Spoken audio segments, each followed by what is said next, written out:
ada multiseluler, tapi dia juga ada uniseluler. Cuma khususnya memang di sel hamirnya aja.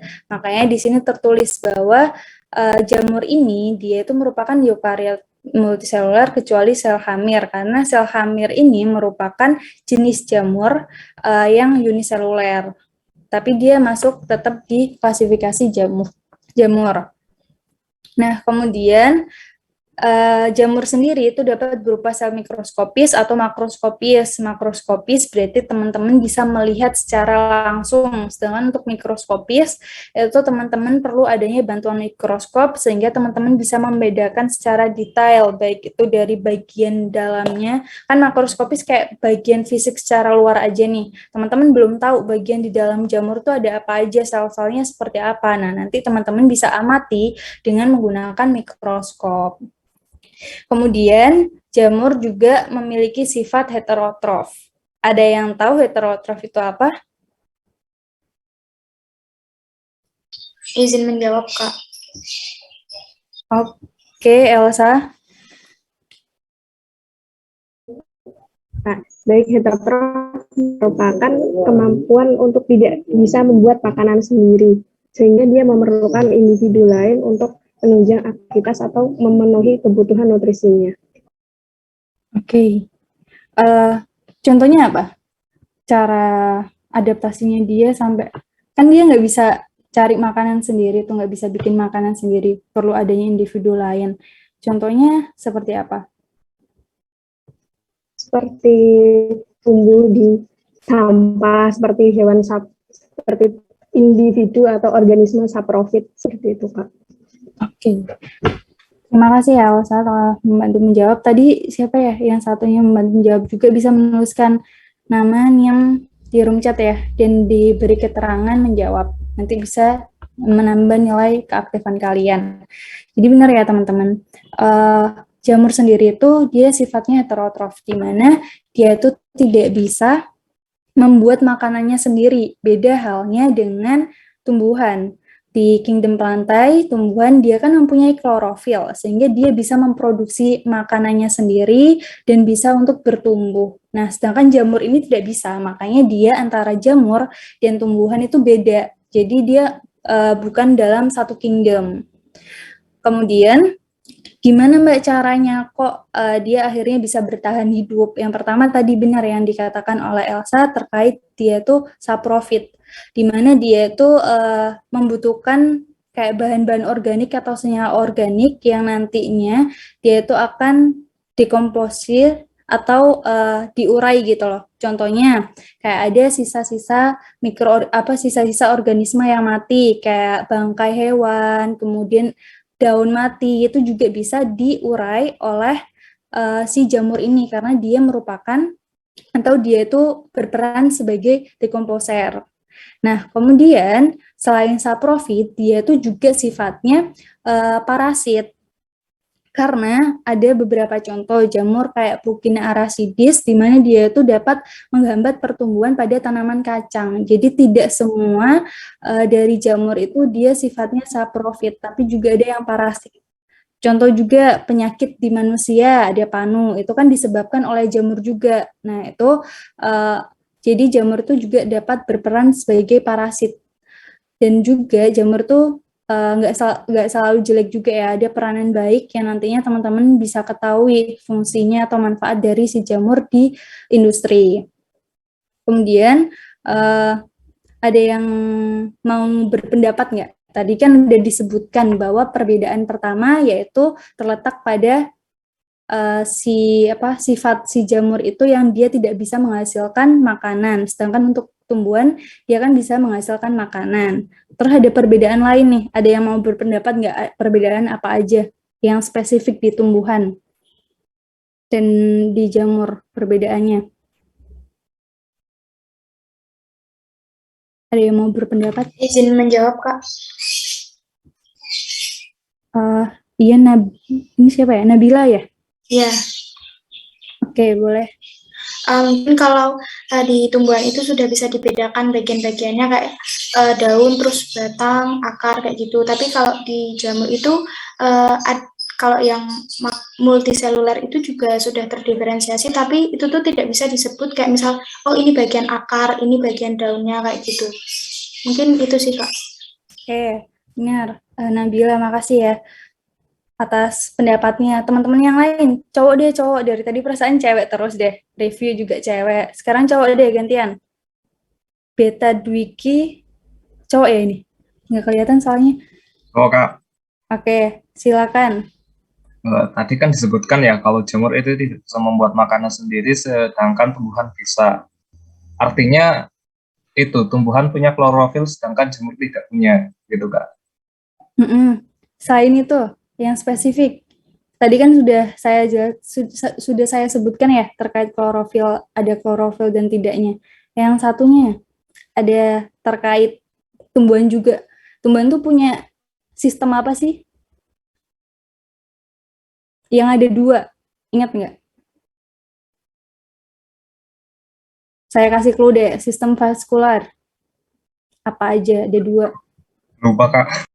Oke, nggak apa-apa, Beta. Makasih ya telah berani berpendapat. Teman-teman yang lain, ada yang bisa membantu Beta? Yang tadi sempat saya kasih clue, sistem vaskular yang ada di apa namanya, di tumbuhan itu ada apa aja? Atau nama lainnya pembuluh deh.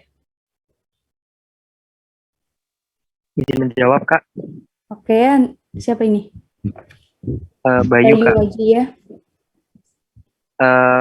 Kalau di tumbuhan itu pembuluh, itu ada pembuluh floem sama xilem yang fungsinya itu kalau xilem itu untuk mengambil air dan unsur hara dari tanah, kalau floem itu untuk mengedarkan hasil fotosintesis, sedangkan kalau di jamur mungkin belum ada itunya, Kak. Si pembuluhnya itu, gitu, Kak. Oke. Benar ya. Terima kasih atas pendapatnya teman-teman. Teman-teman bisa yang tadi sudah mencoba menjawab, berpendapat juga, bisa menuliskan nama dan NIM-nya dengan keterangan menjawab ya. Jadi saya simpulkan nih. Tadi yang dikatakan teman-teman, yang pertama perbedaannya terletak pada sifat dari si jamur itu sendiri.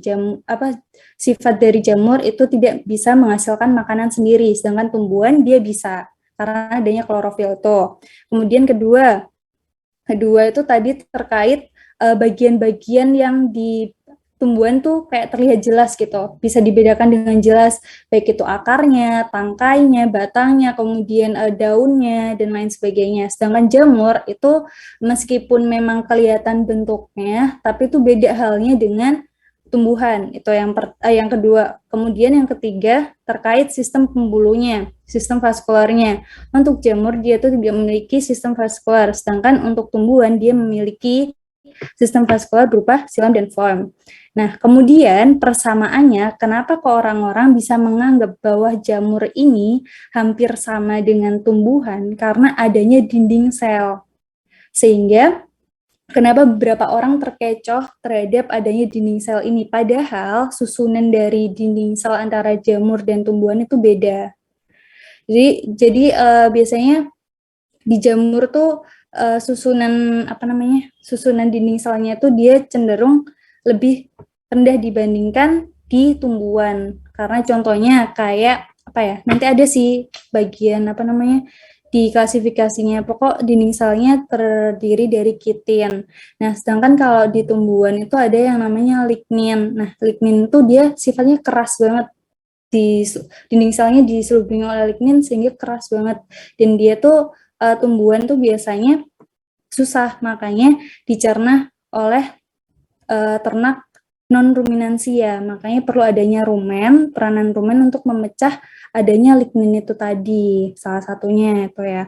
Jadi tadi ada kesimpulannya, ada 3 perbedaan, 4 perbedaan tadi, dan 1 persamaan itu yang benar-benar makanya orang-orang menganggap bahwa jamur itu merupakan pelantai, padahal bukan. Kemudian, karakteristik berikutnya yaitu jamur secara spesifik dia itu memiliki filamen atau hifa. Jadi di jamur itu biasanya ada 3 klasifikasi berdasarkan yang kita lihat ya selnya. Yang pertama uniseluler, di mana kita benar-benar tidak bisa mengamati secara langsung strukturnya seperti apa. Sedangkan kemudian yang kedua itu jamur benang atau jamur-jamur yang berfilamen. yang benar-benar kelihatan jelas hifa-hifanya. Itu juga dibantu oleh adanya mikroskop. Kemudian ketiga, itu jamur yang berupa cendawan atau yang biasa kita lihat secara kasat mata. Tapi semua jamur yang tadi saya sebutkan ada 3 itu, dia semuanya memiliki filamen atau hifa. Tapi memang ada beberapa yang kelihatan, ada yang juga tidak, tergantung dari pengamatan nantinya. Pokoknya intinya secara spesifik jamur itu memiliki filamen, di mana filamen nanti perbedaannya terletak pada adanya septa atau tidak. Septa itu kayak sekat-sekat. Teman-teman tahu itu nggak? Apa namanya? Batang bambu. Batang bambu itu kan kayak ada sekat-sekatnya. Nah, itu nanti ada beberapa filamen atau klasifikasi jamur yang dia itu ada yang bersepta, ada juga yang tidak. Kemudian yang kelima yaitu alat reproduksinya. Alat reproduksi dari jamur itu ada seksual dan aseksual. Nanti teman-teman bisa lihat apa yang seksual itu apa, seksual menggunakan apa. Kemudian di jamur juga dia tuh akan mengeluarkan pigmen ya, atau pigmen warnanya apakah dia coklat atau memang putih itu ketika dia telah terbentuk spora atau masuk fase stasioner. Nah, ketika awal-awal pertumbuhan itu tuh semua jamur warnanya putih. Kemudian ketika dia masuk ke fase stasioner, nanti dia akan menghasilkan pigmen. Dan di situ kita bisa terlihat jelas gitu perbedaannya, apakah dia jamur, klasifikasi jamur apa, ada yang warna kuning, ada yang warna coklat, ada yang kehitaman bahkan. Itu teman-teman bisa amati dari adanya pigmen itu juga. Oke, next.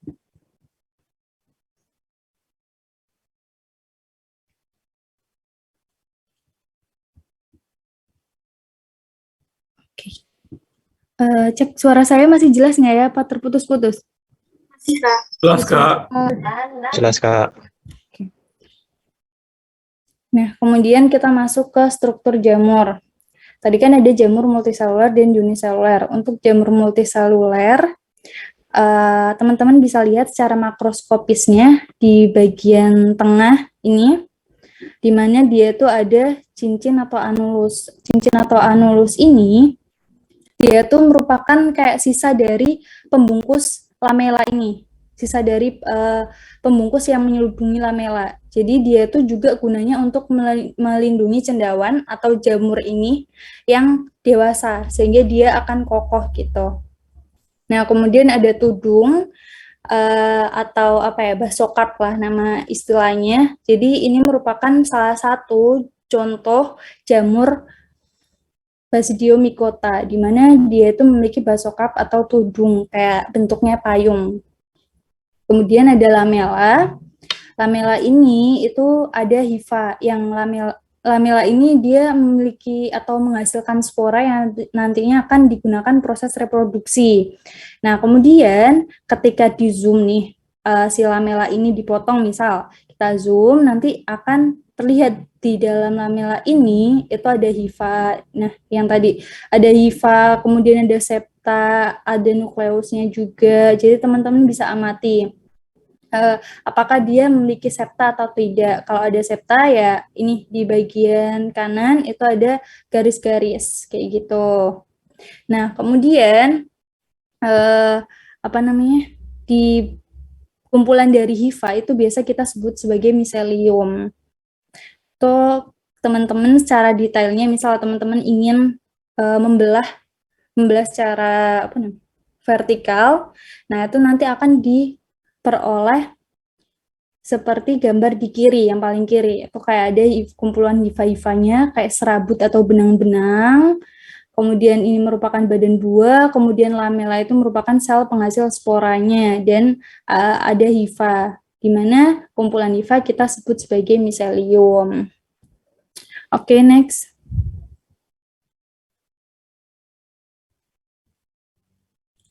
Nah, jadi hifa itu nanti dibedakan menjadi 2 macam. Ada yang vegetatif atau digunakan untuk pertumbuhan, yang kedua ada yang generatif digunakan untuk fertil atau alat reproduksi.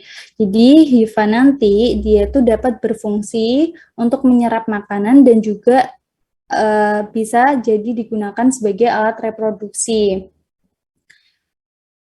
kayak contoh gini ya, misal di hewan kan ada alat kelamin jantan dan betina. Nah, sedangkan di jamur ini dia juga memiliki alat kelamin, tapi bukan berupa kayak hewan gitu. Dia berupanya itu berupa hifa yang dia tuh istilahnya muatannya beda gitu. Ada hifa positif dan hifa negatif. Jadi itu sebagai alat reproduksi atau alat kelamin dari si jamur ini. Nah, kemudian hifa jamur itu juga ada yang bersekat atau septa dan juga ada yang tidak. Tapi semua hifa atau semua hifa yang ada di jamur itu pasti memiliki nukleus karena memang ya kembali lagi klasifikasinya atau karakteristik dari jamur sendiri dia itu merupakan eukariot di mana dia pasti memiliki inti sel atau nukleus. Oke, next. Kemudian ini untuk jamur uniseluler, contohnya ada ragiroti atau nama ilmiahnya tuh Saccharomyces cerevisiae, di mana nanti ketika teman-teman ingin mengamati menggunakan mikroskop tuh perbesarannya tuh benar-benar membutuhkan perbesaran yang besar. Tapi waktu teman-teman di lab nantinya ketika offline tuh memang tidak terlihat jelas strukturnya seperti apa, hanya benar-benar kayak bulatan-bulatan gini aja. Padahal itu sebenarnya di dalam juga ada masih strukturnya. Jadi ragirotinya atau strukturnya tuh masih terlihat seperti sel aja gitu. Next. Nah, kemudian ada reproduksi jamur, baik itu aseksual maupun seksual. Nah, di sini saya mau menjelaskan sedikit ya.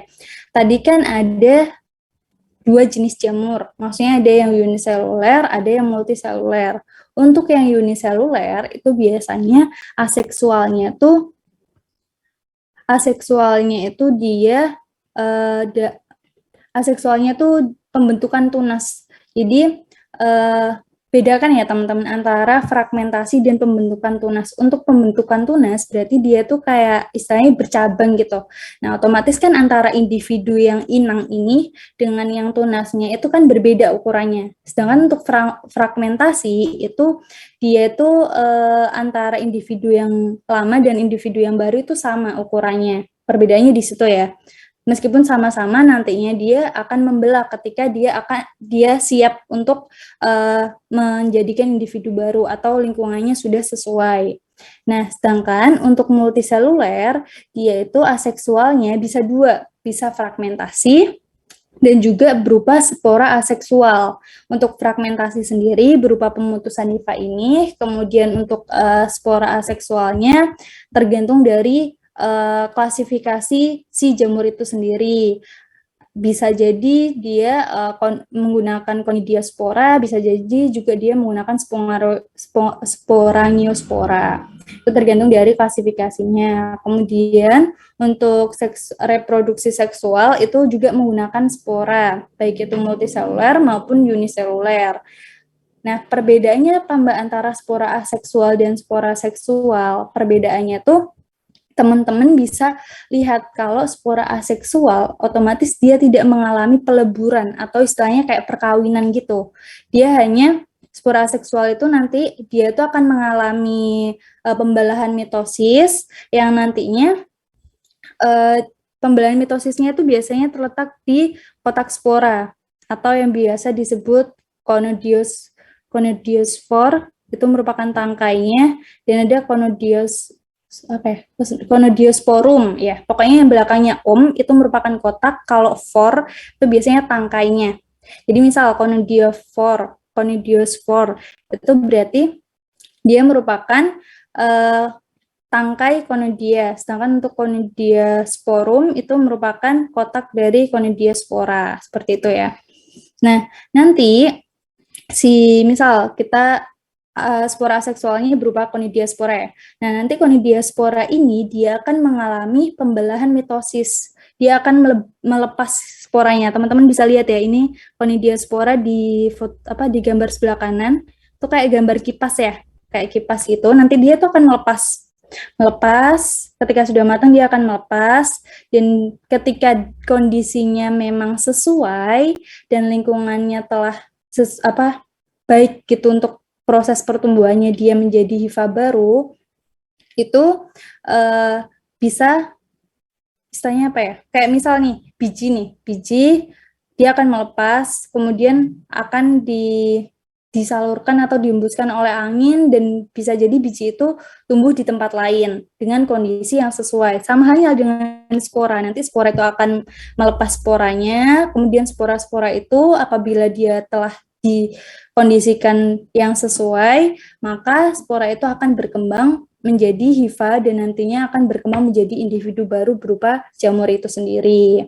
Nah, kemudian untuk spora seksual dia itu melalui proses peleburan. Jadi tadi saya jelaskan bahwa si jamur ini dia memiliki alat kelamin berupa hifa positif dan hifa negatif. Nah, hifa positif dan hifa negatif ini sama-sama kromosomnya N atau haploid. Nah, kemudian hifa tersebut itu akan mengalami atau membentuk gametongium atau istilahnya kayak organ atau kotak yang nantinya akan menghasilkan gamet. Nah, gamet ini nantinya akan mengalami plasmogami atau peluburan sitoplasma. Teman-teman tahu ya, sitoplasma yang dia nanti juga berperan dalam replikasi DNA juga. Nah, kemudian setelah mengalami peleburan sitoplasma dan ketika kondisinya sesuai atau baik, itu akan mengalami namanya kariogami. Nah, kariogami itu merupakan peleburan inti, di mana yang tadinya hifa itu kan tiap hifa itu memiliki inti sel ya, atau nukleus. Jadi kalau misal hifa positif dan hifa negatif nih, kita bersatu kemudian menghasilkan gamet, dan akan sitoplasmanya itu akan melebur, dan ketika kondisinya baik maka antara inti hifa positif dan hifa negatif itu juga akan nyatu atau melebur intinya menjadi kromosom 2N atau diploid, sehingga nanti akan melalui proses atau pembelahan secara meiosis dan menghasilkan spora-spora lagi dengan kromosom haploid yang nantinya dia akan mengalami atau bertumbuh menjadi individu baru juga. Konsepnya hampir sama dengan spora seksual, bedanya ada tidaknya peleburan, itu aja. Oke, next. Nah, ini kita masuk ke klasifikasi jamur berdasarkan cara reproduksinya. Nah, ada zygomicota, kemudian ada ascomycota, ada basidiomycota, dan deuteromycota. Itu teman-teman nanti bisa tahu perbedaan antara reproduksi seksual dan aseksualnya. Next. Nah, di sini terlihat jelas ya. Teman-teman mungkin bisa SS, dan untuk penjelasannya bisa dicatat. Jadi, zygomicota itu reproduksi seksualnya berupa zygospora, dan bentuknya itu kayak bulat gitu, teman-teman. Jadi, kotak sporanya dia itu bulat. Yang nantinya di bagian kotak spora itu yang menghasilkan spora-spora, sehingga nanti ketika matang atau mengalami proses reproduksi seksual, dia akan melebur, sehingga dia akan membentuk atau mengalami pembelahan secara meiosis dan menghasilkan spora baru, seperti itu. Kemudian untuk aseksual sendiri, dia itu menggunakan sporangiospora, atau biasa singkatnya teman-teman kenalnya spora. Nah, sedangkan ascomycota, basidiomycota, itu dia aseksualnya conidiaspora. Teman-teman amati ya, zygomicota dan deuteromycota itu sama-sama menggunakan sporangiospora atau spora. Sedangkan untuk ascomycota dan basidiomycota, dia aseksualnya menggunakan conidiaspora. Itu terletaknya perbedaannya di yang tadi di slide sebelumnya, coba.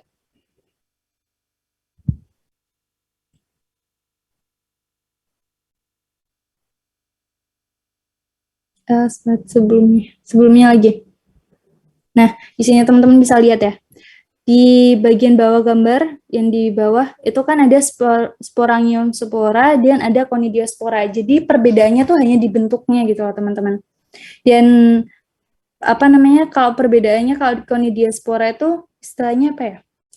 Teman-teman tahu itu nggak sih? Tumbuhan apa ya namanya tuh? Pokoknya ini tangkai yang dimana dia tuh sporanya nempel di tangkainya gini. Sedangkan kalau sporangiospora, dia tuh kayak di kotak, di bulatan gini, kumpulan di sini di dalam kotak bunderan spora itu. Kalau conidiospora itu kayak di tangkainya masing-masing gitu loh.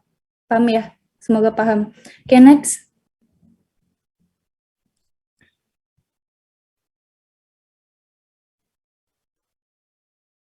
Nah, kemudian perbedaan yang kedua terletak pada seksualnya. Untuk Zygomicota itu Eugospora, Ascomycota Ascospora, kemudian Basidiomycota Basidiospora, sedangkan untuk Deuteromycota dia tuh masih belum diketahui reproduksi seksualnya. Karena ya memang masih rancu gitu loh teman-teman. Hingga sekarang itu masih belum ada yang benar-benar menemukan Deuteromycota itu reproduksi seksualnya seperti apa. Apakah memang dia itu hanya bereproduksi secara aseksual saja, atau dia sebenarnya memiliki reproduksi seksual, tapi kita masih belum tahu jenisnya itu apa masuknya.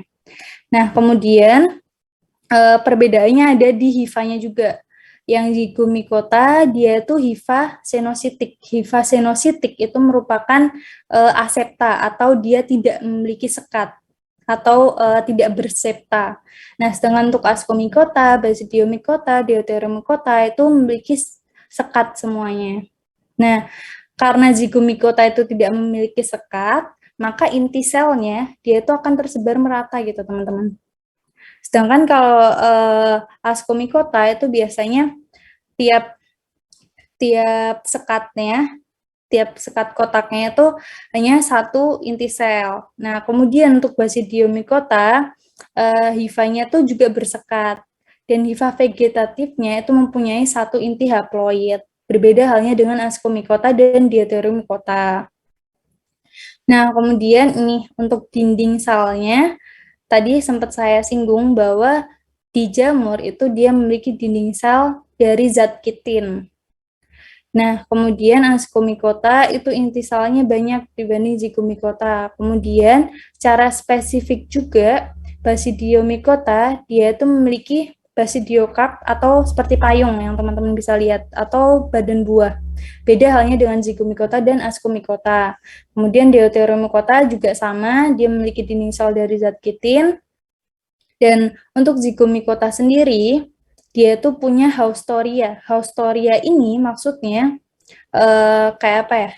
Dia tuh sifatnya parasit gitu teman-teman. Spora yang memang dikhususkan untuk merusak atau menginfeksi seperti itu. Nah, kemudian Zygomicota juga menghasilkan zygosporangium yang nantinya berperan dalam proses reproduksi seksualnya. Kemudian untuk contoh dari Zygomicota sendiri, ada Rhizopus stolonifer, di mana ini merupakan jamur pada roti basi. Kemudian ada Mucorhimalis, itu merupakan jamur yang berguna untuk fermentasi pada susu kedelai. Dan peran-peran dari jamur yang lain teman-teman bisa cari lagi. Kemudian untuk Ascomycota, dia itu sporanya tidak berflagel. Nanti teman-teman bisa lihat di slide selanjutnya ada kayak klasifikasi spora atau bentuk-bentuk spora gitu. Ada yang berflagel, ada juga yang memiliki kayak jarum-jarum atau sporanya dikelilingi oleh jarum-jarum atau benang. Kemudian ada juga yang bentuknya lonjong, bulat kayak gitu. Itu berbeda-beda. Nah, untuk Ascomycota tuh dia tidak memiliki flagel sporanya. Contohnya ada Saccharomyces cerevisiae itu merupakan ragi roti, dan Saccharomyces cerevisiae itu merupakan jamur uniseluler. Kemudian ada Penicillium notatum, di mana dia berperan dalam antibiotik juga atau obat-obatan. Kemudian ada Neurospora crassa, teman-teman bisa cari untuk apa fungsinya. Kemudian ada Basidiomycota juga sama, ada Volvariella volvacea, itu juga fungsinya yang biasa ada teman-teman kalau misal tahu pasarannya ngomongnya tuh jamur merang, tahu nggak teman-teman? Nah, itu biasanya yang bisa dikonsumsi juga oleh kita sebagai manusia. Kemudian ada Ganoderma alpantum, itu jamur kayu. Kemudian ada yang beracun juga jamurnya, yaitu Amanita phalloides, itu jamur beracun. Kemudian Deuteromycota ini merupakan jenis jamur yang biasanya itu menginfeksi pada manusia. Contohnya tadi ada panu, di mana penyebab panu jamurnya ada Melasthesia furfur, kemudian ada yang itu tadi Epidermophyton flocosum, itu nanti jamur penyebab kutu air. Jadi kebanyakan untuk Deuteromycota itu menginfeksi manusia gitu. Oke, next.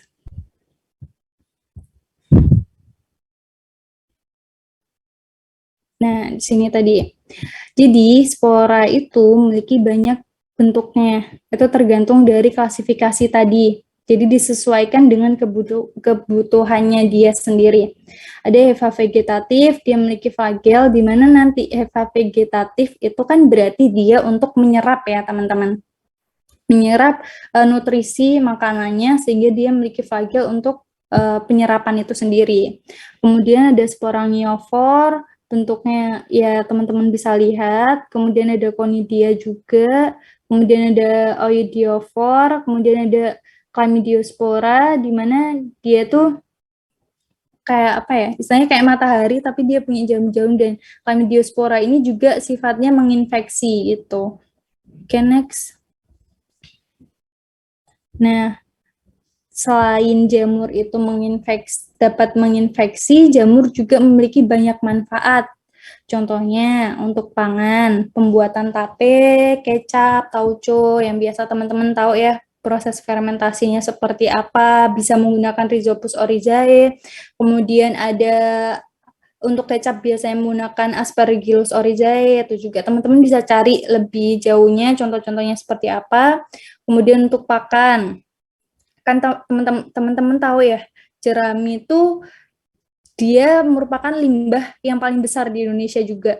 Sehingga kita gimana cara memanfaatkan sebagai anak peternakan supaya jerami ini juga bisa bermanfaat untuk pakan. Jadi tidak dibuang gitu aja. Dan takutnya malah membludak gitu kalau misal disimpan terlalu lama. Nah, sehingga kita perlu adanya teknologi yang namanya fermentasi dengan pemanfaatan mikroorganisme. Jadi fermentasi ini dia tuh bisa menggunakan bakteri, bisa juga menggunakan jamur yang nantinya dia berperan dalam mendegradasi atau mendekomposisi dari struktur jerami yang tadinya itu sulit untuk dicerna, sehingga nanti dia lebih mudah dicerna, dan kandungan nutrisinya biasanya proteinnya itu akan meningkat karena proses dari degradasi itu sendiri. Kemudian untuk industri itu teman-teman bisa digunakan untuk produksi asam organik.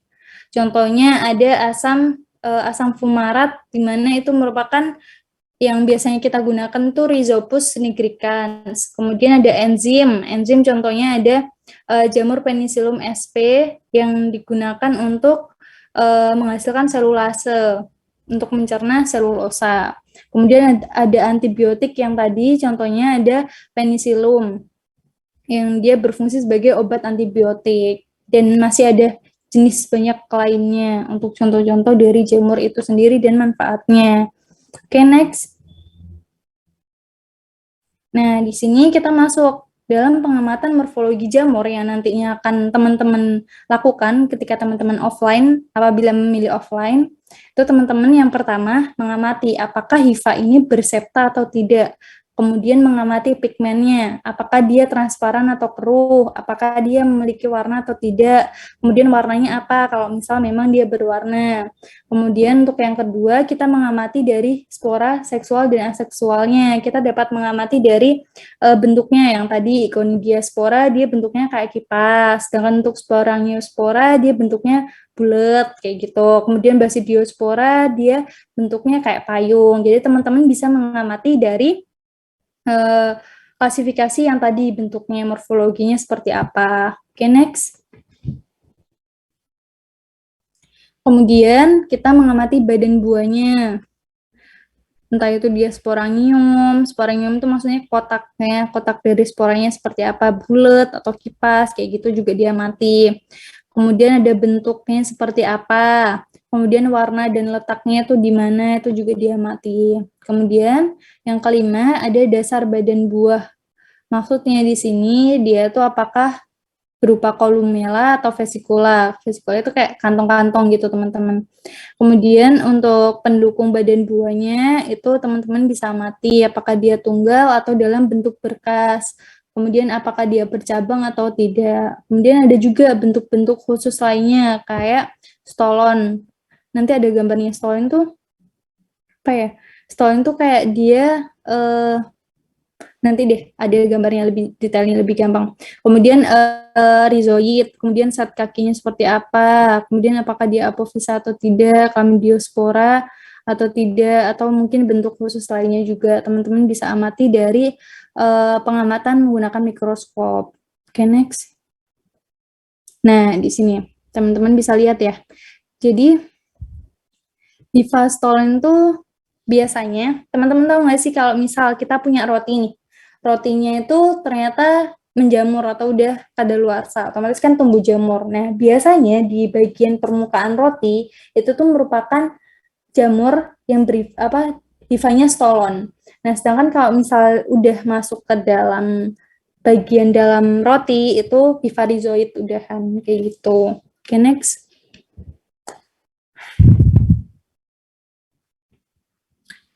Nah, di sini pengamatan morfologi jamur. Tujuan praktikumnya tentu untuk mempelajari morfologi jamur benang dan hamiar. Nah, kemudian untuk alat dan bahan yang diperlukan sendiri, untuk alat ada objek gelas, dek gelas, dan osa cincin. Untuk bahannya sendiri ada biakan murni jamur pada medium agar miring, PDA, dalam tabung kultur umur 4-5 hari. Jadi di sini kita menggunakan Aspergillus niger dan Saccharomyces cerevisiae, di mana itu merupakan jenis jamur Ascomycota, tapi perbedaannya terletak di selnya. Untuk Aspergillus niger, dia itu multiseluler, sedangkan untuk Saccharomyces cerevisiae dia itu uniseluler. Nah, sebelum kita masuk ke teknisnya, mau tanya dong ke teman-teman, kenapa kok di jamur menggunakan metode agar miring? Kenapa kita nggak menggunakan agar tegak? Ada yang mau berpendapat nggak?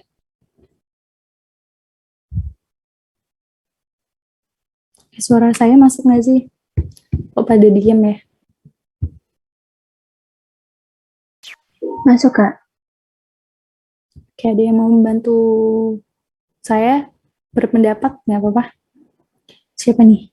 Novina Suci? Izin menjawab, Kak. Alasannya kenapa nggak pakai agar tegak itu Kak, karena biar permukaan yang bersentuhannya tuh kayak lebih luas gitu, Kak. Makasih. Oke, makasih atas pendapatnya, Novi. Kemudian siapa nih? Putri? Izin jawab. Kan kalau di agar miring itu kan dia memakai PDA sama MEA atau MRS, saya agak lupa Kak. Nah itu kan dia yang berfungsi untuk sebagai media tanam jamur dan juga kayu. Jadi kenapa menggunakan agar miring, karena medianya itu pakai itu Kak. Dan ini kita lagi mengamati jamur. Oke.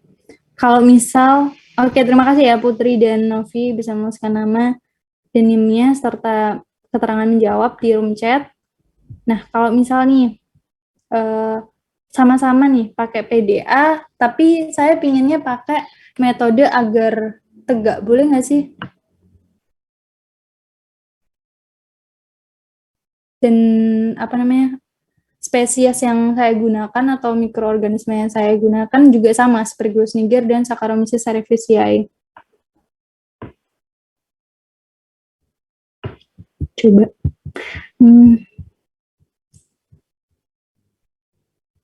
Coba ya enggak. Saya pingin cowok deh yang itu. Muhammad Naufal.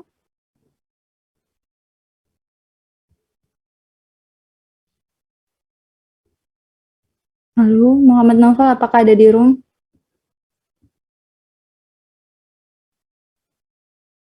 Halo.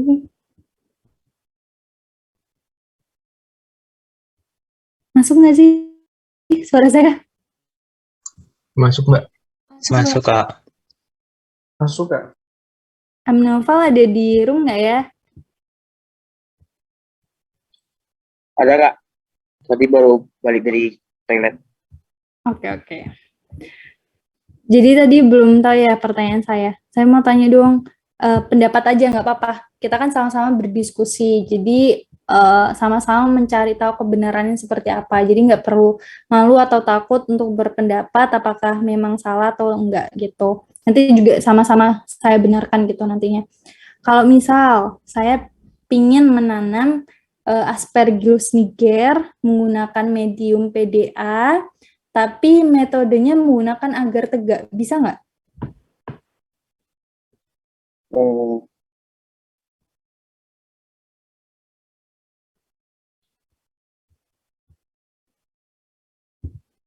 Dicoba aja nggak apa-apa. kenapa pakai?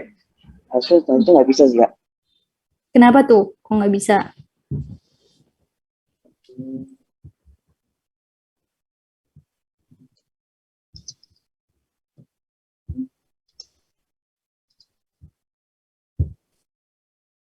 Pas?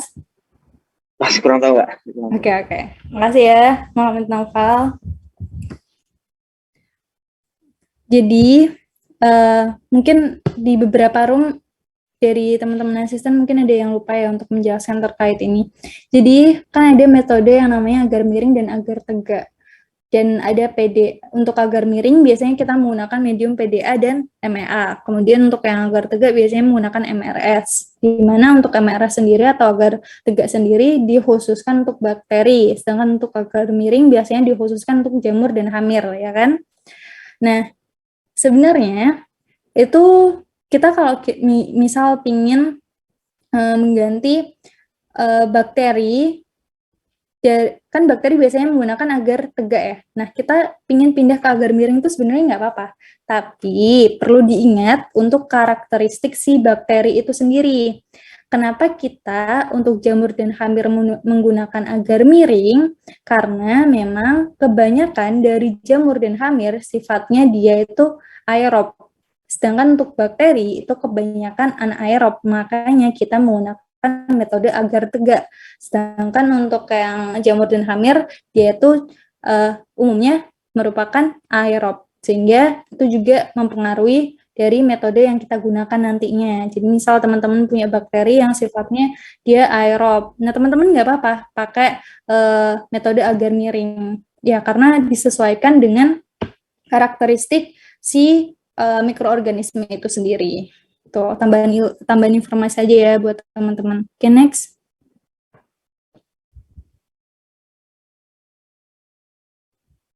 Nah, kemudian untuk cara kerjanya, teman-teman juga sudah nonton video ya. Mungkin secara singkat aja.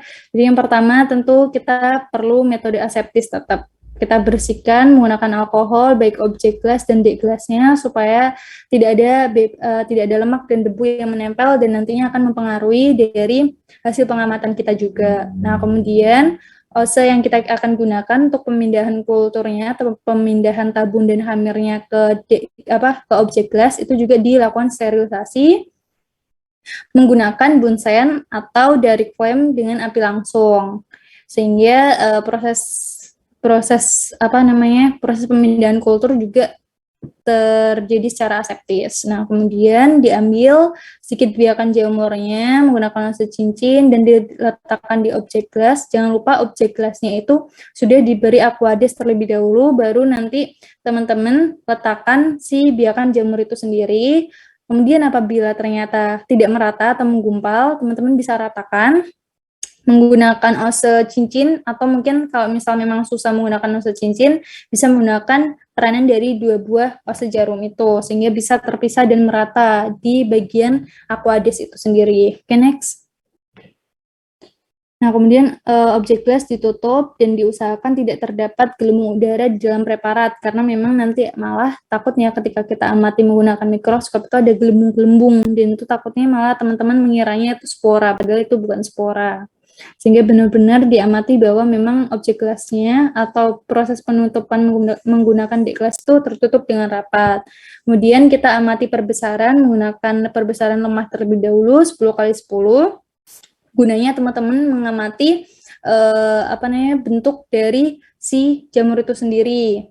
Apakah dia memiliki basokap, apakah dia memiliki askokap, atau memiliki zigokap, itu juga diamati. Kemudian ketika teman-teman ingin mengamati hifanya seperti apa, apakah dia bersekat atau tidak, teman-teman perlu adanya perbesaran lagi yang lebih kuat. Biasanya menggunakan perbesaran 10 kali 40. Next. Nah, ini di sini teman-teman bisa lihat ya.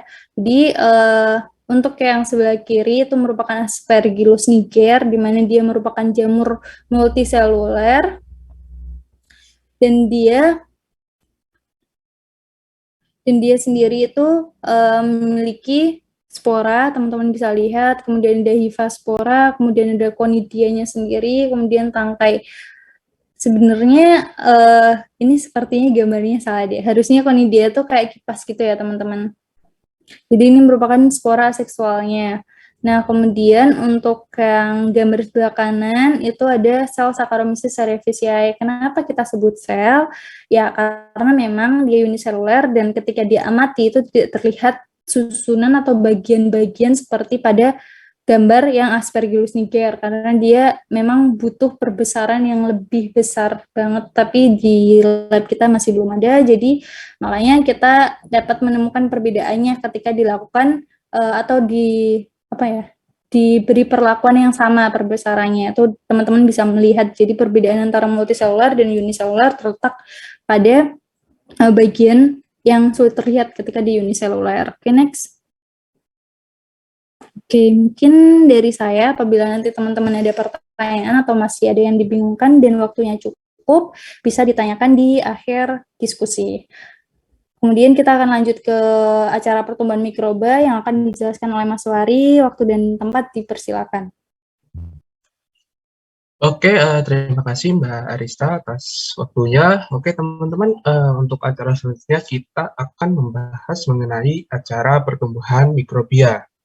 Nah, untuk sebelum-sebelumnya kan setelah dijelaskan di diskusi mengenai cara pembuatan medium dan juga mengenai teknik isolasi bakteri seperti itu.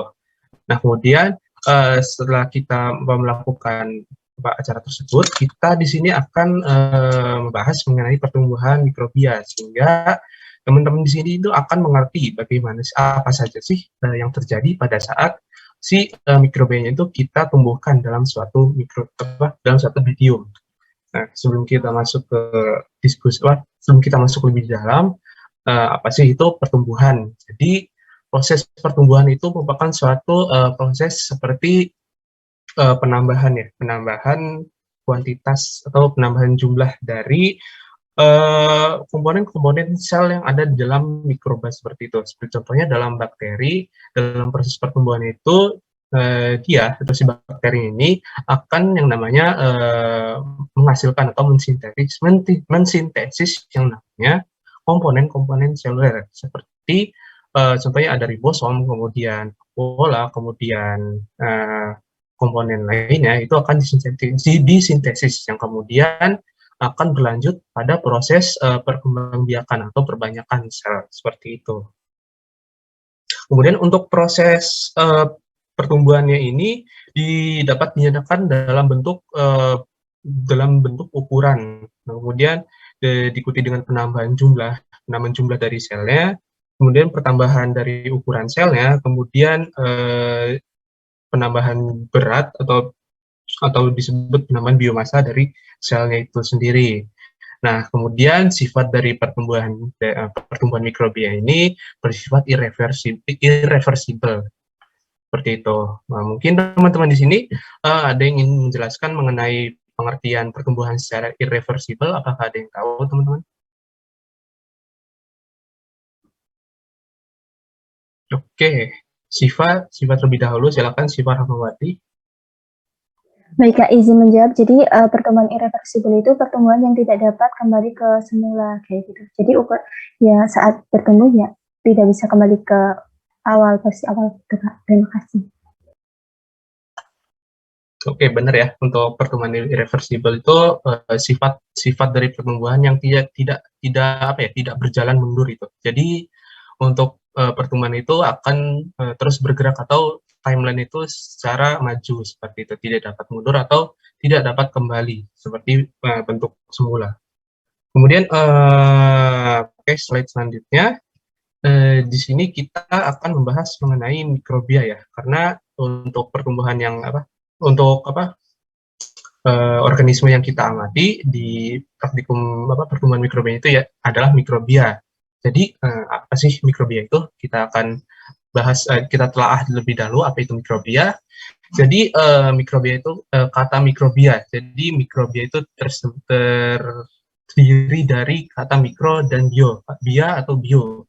Mikro merupakan menyatakan menjelaskan mengenai ukuran, yaitu mikroskopis atau berukuran sangat kecil. Dan kata bia atau bio itu dinamakan diistilahkan atau dijelaskan atau memiliki pengertian yaitu makhluk hidup atau makhluk hidup seperti itu. Dan mikrobia ini dapat diistilahkan atau dengan nama lain dapat disebut juga dengan nama atau mikroorganisme seperti itu. Itu sama aja sih, mikrobia ataupun mikroorganisme itu sama saja. Nah, jadi si mikrobia ini merupakan suatu makhluk hidup yang mikroskopik, dalam artian mikroskopik ini apabila kita ingin mengamati ataupun kita ingin melihat si mikrobia ini, kita perlu menggunakan alat khusus atau alat bantu yaitu mikroskop seperti itu. Kemudian untuk sifat dari mikrobianya ini itu dapat hidup di lingkungan tertentu. Dalam artian dalam beberapa jenis mikrobia itu mereka dapat hidup di berbagai tempat berdasarkan kebutuhan atau berdasarkan cara hidup mereka. Seperti contohnya salah satu contoh mikrobia itu bakteri. Salah satu contohnya itu bakteri. Nah, bakteri kan terbagi menjadi contohnya itu ada bakteri mesofil, kemudian ada bakteri termofil, yang dimana bakteri mesofil ini dia dapat hidup pada lingkungan bersuhu normal ya, antara 25 hingga 40 derajat Celcius. Nah, kemudian untuk bakteri termofil ini dia dapat hidup atau dapat tahan hingga hidup pada suhu 60 derajat Celcius atau pada suhu lingkungan yang panas seperti itu. Kemudian salah satu karakteristik dari mikrobia yang lain itu ada yang bersifat uniseluler, kemudian ada yang bersifat juga multiseluler seperti itu. Nah, ini contoh dari mikrobia. Di sini ada gambar dari jamur ya, jamur aspergillus yang ini yang berwarna hitam. Kemudian setelahnya di sampingnya ini ada bakteri yang berbentuk basil atau berbentuk batang ya. Ini bakteri. Kemudian yang di bawah ini ada virus ya, di sini ada virus. Yang ini mungkin teman-teman pernah lihat ya, untuk virus COVID ya, seperti virus COVID-19. Ini bentuknya seperti ini. Kemudian di sebelahnya ini ada ragi itu. Ini merupakan gambaran dari ragi seperti itu. Oke, kemudian untuk praktikum pertumbuhan mikrobia ini itu bertujuan untuk mengetahui atau mengamati si pertumbuhan Lactobacillus plantarum. Nah, jadi teman-teman nanti di praktikum ini kita awali dengan yang namanya membuat medium pertumbuhan terlebih dahulu, karena sifat dari si mikrobia ini dapat hidup pada medium yang berisi nutrien-nutrien seperti itu, yang kemudian kita akan inkubasi dan kemudian nanti akan diamati dari pertumbuhan atau jumlah dari si bakteri Lactobacillus ini per satuan waktu seperti itu. Dan bagaimana caranya nanti akan dijelaskan di slide selanjutnya seperti itu. Nah, kemudian sebelum kita masuk ke bagian dari langkah kerja pertumbuhan mikrobia itu, kita akan membahas mengenai si bakteri Lactobacillus plantarum ini terlebih dahulu. Nah, apa sih bakteri Lactobacillus ini atau Lactobacillus plantarum ini? Jadi si Lactobacillus plantarum ini merupakan salah satu contoh dari bakteri asam laktat. Nah, mungkin teman-teman di sini ada yang belum tahu atau masih bingung apa sih bakteri asam laktat itu. Jadi si bakteri asam laktat ini merupakan bakteri yang dimana dalam proses hidupnya itu dia memanfaatkan nutrien, salah satunya itu memanfaatkan karbohidrat untuk menghasilkan yang namanya asam laktat. Nah, kemudian di sini ada hubungannya dengan karakteristik yang kedua yaitu bersifat probiotik.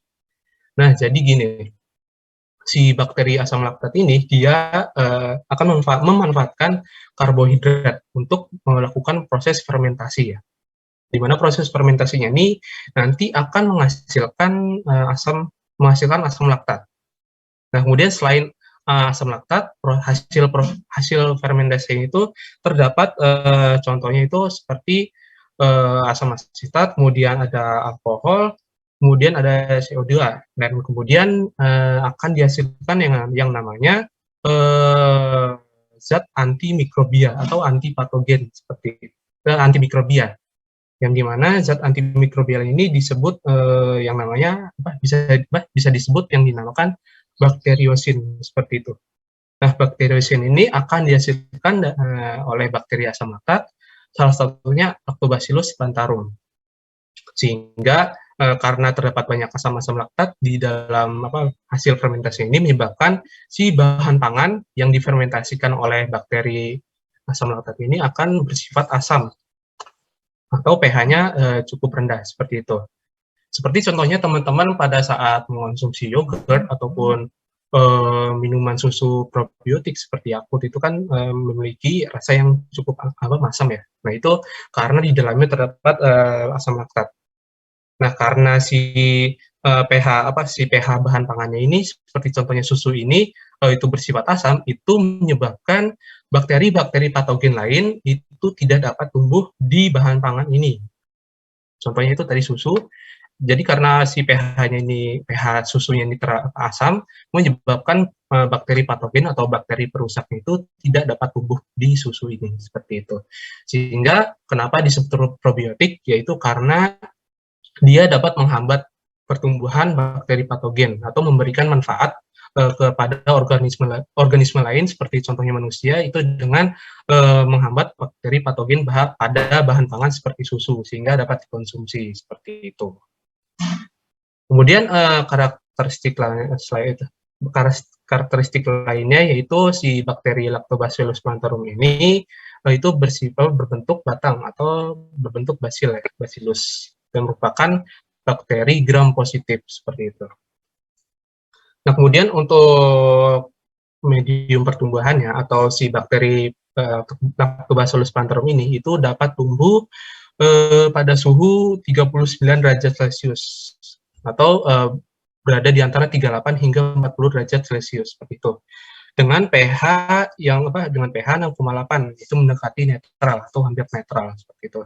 Dan juga dia dapat tumbuh dengan adanya kebutuhan nutrien. Nah, tadi kan dia membutuhkan nutrien seperti karbohidrat untuk difermentasi. Nah, maka dari itu dalam menumbuhkan Lactobacillus plantarum ini si kebutuhan akan karbohidrat seperti contohnya glukosa itu sangat penting ya, teman-teman. Nanti akan ditambahkan di dalam pembuatan medium si bakteri Lactobacillus plantarum. Jadi nutrien yang paling utama untuk menumbuhkan si bakteri ini yaitu adalah glukosa, salah satu contohnya seperti itu.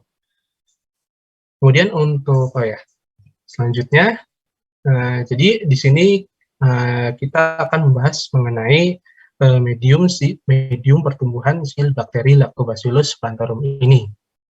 Nah, di sini kita menggunakan sumber mineral dari amonium sulfat, kemudian magnesium sulfat, kemudian dan juga garam NaCl. Dan teman-teman di sini mungkin bisa screenshot dan mungkin nanti bisa muncul di post-test nanti. Kemudian untuk sumber reagennya, sumber buffernya kita menggunakan K2HPO4. Kemudian di sini kita menggunakan sumber protein, untuk si pertumbuhan ini menggunakan yeast extract. Kemudian untuk pelarutnya di sini kita menggunakan Aquades. Dan di sini tadi kan sudah aku jelaskan bahwa si bakteri Lactobacillus ini membutuhkan yang namanya sumber karbohidrat. Salah satunya contohnya itu glukosa yang digunakan untuk si sumber energi untuk pertumbuhan si mikrobia ini. Nah, untuk bentuk medium pertumbuhannya itu kita gunakan medium aerob ya teman-teman untuk pertumbuhannya karena sifat dari Lactobacillus ini tumbuh dalam kondisi aerob atau membutuhkan oksigen. Nah, di sini untuk langkah kerjanya mungkin teman-teman udah melihat di video praktikum. Untuk langkah kerjanya di sini kita timbang terlebih dahulu komponen mediumnya berdasarkan berdasarkan berat yang telah ditentukan tadi. Seperti ini, kita timbang terlebih dahulu amonium sulfat sebanyak 0,1 gram seperti itu, dan lainnya menggunakan di sini timbangan digital analitik. Nah, kemudian kita larutkan komponen medium ini kecuali glukosa, yang dimana komponen medium kecuali glukosa kita larutkan dengan Aquades sebanyak 90 ml. Nah, sementara si glukosa ini kita pisah ya, proses pelarutannya ini kita pisah, kita larutkan dengan 10 ml Aquades untuk glukosa ini sendiri. Nah, mungkin teman-teman di sini ada yang ingin berpendapat, kenapa sih si glukosa ini kita larutkan terpisah seperti itu? Ada yang ingin volunteer menjawab? Atau ingin berpendapat? Monggo.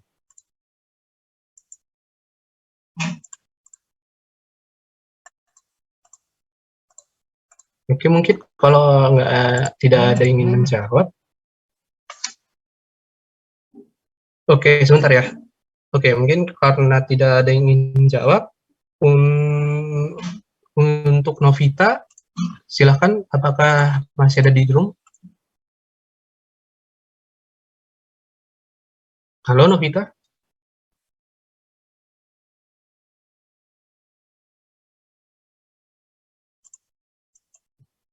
Apakah masih mendengarkan diskusi atau sedang beribadah?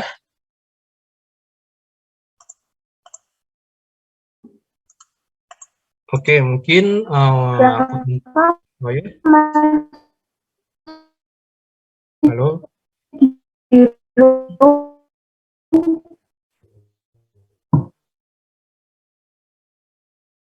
Ya, Novita, gimana?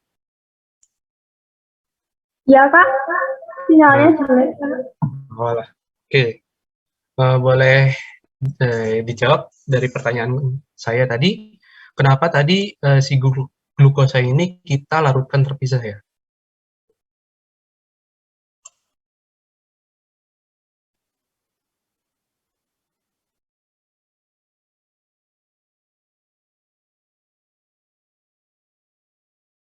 Halo, Novita.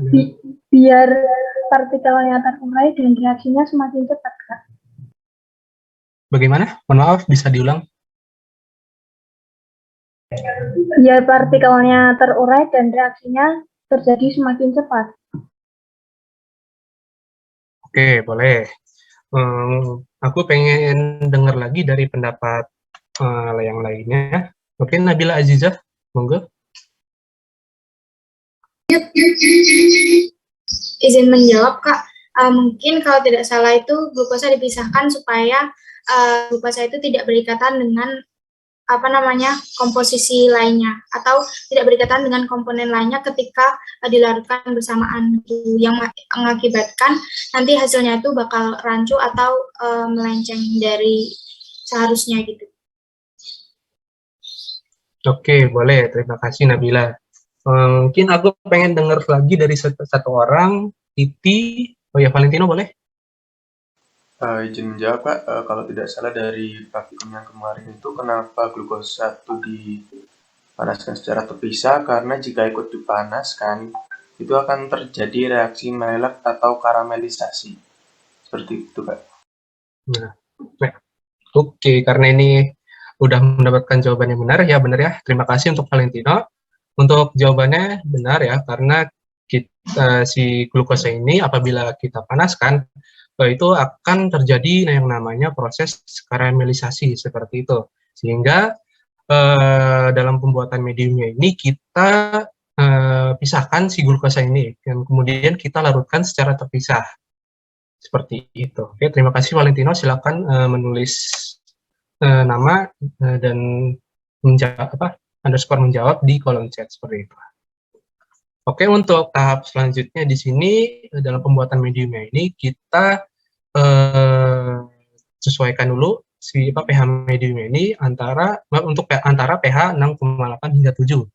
Hal itu karena si bakteri Lactobacillus plantarum ini dapat tumbuh pada pH 6,8 hingga 7. Di sini kita sesuaikan dengan pH meter. Apabila terlalu basah, kita dapat turunkan dengan menambahkan asam, dan apabila terlalu asam kita dapat naikkan pH-nya itu dengan menambahkan basa, seperti contohnya NaOH seperti itu.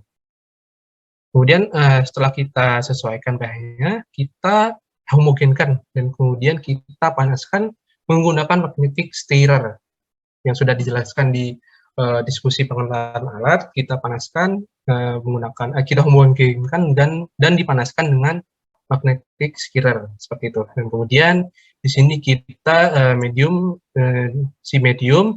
yang telah dihomogenkan dan dipanaskan, dan juga glukosa yang tadi yang kita larutkan secara terbiasa itu kita sterilkan terlebih dahulu dengan autoclave supaya steril dan tidak terdapat kontaminan nantinya. Nah, kemudian setelah kita autoclave dan kita diamkan sementara biar dingin, di sini kita akan melakukan pekerjaan di dalam laminar airflow supaya aseptis ya, supaya lebih aseptis dan lebih steril seperti itu. Kita lakukan di dalam laminar airflow yang dimana tadi yang glukosa yang telah dilarutkan secara terpisah dan mediumnya itu kita campurkan di sini seperti itu. Kemudian kita homogenkan sehingga campuran ini tadi homogen, dan kemudian tadi campuran mediumnya itu kita tuangkan ke dalam tabung kultur seperti itu sebanyak 10 ml. Nah, kemudian di sini kita tambahkan atau kita masukkan inokulum Lactobacillus plantarum, yang dimana kita masukkan ke dalam tabung kultur tadi yang berisi campuran medium seperti itu. Kemudian setelah kita masukkan inokulum bakteri, kita inkubasi menggunakan inkubator dengan set suhu 38 hingga 40 derajat Celcius. Karena tadi sifat dari bakteri Lactobacillus dapat tumbuh pada suhu 38 hingga 40 derajat Celcius. Nah, kemudian si tabung kulturnya tadi yang berisi bakteri dan mediumnya itu kita absorbansi. Diterap absorbansinya menggunakan alat yaitu spektrofotometer setiap 1 jam. Nah, itu untuk apa? Kita akan bahas alasannya di slide selanjutnya ini. Nah, jadi setelah kita melakukan pembuatan medium, kemudian penanaman bakteri Lactobacillus plantarum, kemudian di sini kita akan mengamati yang namanya bagaimana sih pertumbuhan si bakteri Lactobacillus plantarum ini, yang dimana kita gunakan tadi, kita terabsorbansinya menggunakan spektrofotometer seperti itu tiap 1 jam. Nah, itu kita gunakan kita terabsorbansinya untuk mengetahui apakah si bakteri Lactobacillus plantarum ini sudah mengalami pertumbuhan atau belum. Nah, untuk pertumbuhan bakteri ini sudah dijelaskan pada saat materi diskusi. Jadi si pertumbuhan bakteri ini si bakteri Lactobacillus plantarum ini dia akan mengalami yang namanya perkembangbiakan atau pertambahan jumlah selnya melalui pembelahan sel atau yang dinamakan binary fusion seperti itu, atau pembelahan biner, yang dimana contohnya itu dari 1 sel menjadi 2 sel, kemudian 2 jadi 4 seperti itu, kemudian lama-kelamaan jadi banyak. Nah, proses pertumbuhan ini dapat terjadi apabila kondisi lingkungan itu memadai atau kondisi lingkungannya itu mendukung pertumbuhan bakteri Lactobacillus plantarum ini, yang dimana bakteri ini dapat tumbuh hingga pada pertumbuhan yang maksimumnya itu sendiri. Yaitu kemudian untuk fase pertumbuhan bakterinya itu terdiri dari 4 fase pertumbuhan. Ada fase lap atau fase penyesuaian, kemudian ada fase log atau fase eksponensial, kemudian ada fase stasioner atau fase tetap, kemudian ada fase death atau fase kematian, yang dimana nanti dari fase-fasenya ini, yang kemudian dari fase-fasenya ini nanti dapat dibuat menjadi kurva, ya, teman-teman. Jadi nanti si tabung kultur yang telah si tabung kultur yang berisi medium dan bakterinya ini kita terabsorbansinya menggunakan spektrofotometer tiap 1 jam. Nah, kemudian selama 10 jam itu kita lakukan peneraan selama 10 kali, yang dimana nanti datanya itu kita gambar akan membentuk kurva seperti itu. Nanti akan dijelaskan di slide selanjutnya.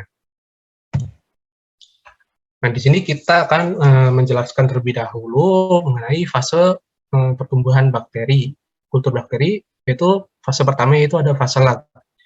Yang dimana fase lag ini merupakan fase adaptasi lingkungan si bakterinya ini. Si bakteri Lactobacillus plantarum ini akan tumbuh secara optimal ataupun akan lanjut ke fase eksponensial apabila kondisinya ini mendukung pertumbuhan si bakterinya ini, seperti contohnya tadi kondisi suhunya, kemudian pH-nya sesuai atau tidak, kemudian kebutuhan nutriennya sesuai atau tidak. Nah, apabila kondisi-kondisi tersebut telah sesuai, maka si bakterinya ini akan lanjut atau akan mengalami yang namanya pertambahan komponen sel atau sintesis komponen sel dan perbanyakan jumlah sel seperti itu. Nah, di sini pada fase lag itu selnya itu akan mengalami penambahan ukuran. Si ukuran ini akan meningkat karena di dalam sel ini terjadi yang namanya sintesis komponen-komponen sel. Seperti yang saya sudah jelaskan tadi, contohnya itu ada seperti sintesis ribosom ataupun yang lainnya, seperti vakuola, ataupun mitokondria, ataupun lainnya, itu akan bertambah banyak jumlahnya sehingga si volume atau ukuran selnya itu akan meningkat. Nah, kemudian pada fase ini itu si sel itu belum banyak membelah karena pada fase ini si sel bakteri ini lebih berfokus pada sintesis komponen sel. Nah, apabila si komponen sel ini telah lengkap, dapat dilanjutkan ke dalam proses perbanyakan atau proses pembelahan sel atau binary fusion, yang dimana pada fase ini kita akan masuk ke fase log atau fase eksponensial atau dinamakan fase logaritmik, yang dimana pada fase log ini si sel itu akan mengalami pembelahan sel karena komponen selnya itu telah lengkap, maka telah siap untuk melakukan proses pembelahan atau perbanyakan sel, yang dimana dari 1 menjadi 2, dari 2 menjadi 4, 4 menjadi 8, dan seterusnya, hingga jutaan sel di dalam medium pertumbuhan. Nah, kemudian di fase log ini, si sel bakterinya ini akan terjadi yang namanya juga peningkatan massa, dan juga volume sel bakterinya juga itu, seperti itu. Dan juga terjadi peningkatan jumlah bakteri karena terjadi yang namanya pembelahan sel atau perbanyakan sel melalui pembelahan biner. Yang dimana si fase lognya ini digambarkan dengan kurva meningkat atau kurva eksponensial meningkat ya. Ini bisa teman-teman lihat di layar teman-teman. Ini fase log atau fase eksponensial, si garisnya ini akan meningkat secara tajam ke atas atau meningkat secara eksponensial seperti itu. Karena tadi jumlah sel bakteri ini sudah banyak yang membelah atau menjadi banyak, dan juga volumenya itu menjadi lebih meningkat seperti itu. Nah, kemudian setelah si selnya ini mengalami pertumbuhan atau mengalami pembelahan secara maksimal atau secara maksimum jumlahnya, di sini si selnya itu akan masuk ke fase stasioner, yang dimana fase stasioner ini digambarkan pada grafik ini itu lurus ya, untuk kurvanya ini lurus, garisnya lurus. Hal itu karena jumlah sel bakteri yang ada di mediumnya itu mulai jumlah pembelahannya itu mulai berkurang, dan juga dalam beberapa sisi beberapa sel bakteri ini beberapa sudah mulai mati seperti itu, sehingga jumlah sel bakteri yang masih membelah dan jumlah sel bakteri yang mulai mati itu sama, sehingga digambarkan pada grafik itu garisnya itu secara lurus atau secara stasioner atau secara konstan seperti itu. Dan di sini kenapa si bakterinya ini mulai mati? Karena di dalam mediumnya ini sudah banyak dihasilkan metabolit sekunder. Nah, jadi pada saat proses Nah, yang namanya metabolisme itu si sel bakteri ini akan menghasilkan yang namanya metabolit sekunder.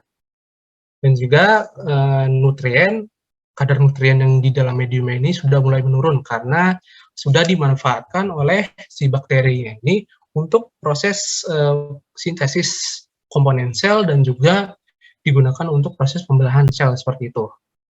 Nah, di sini dijelaskan juga bahwa keseimbangan jumlah sel bakteri yang mati dan juga yang masih membelah itu sama seperti itu, sehingga digambarkan pada grafik itu garisnya secara linear atau secara konstan seperti itu.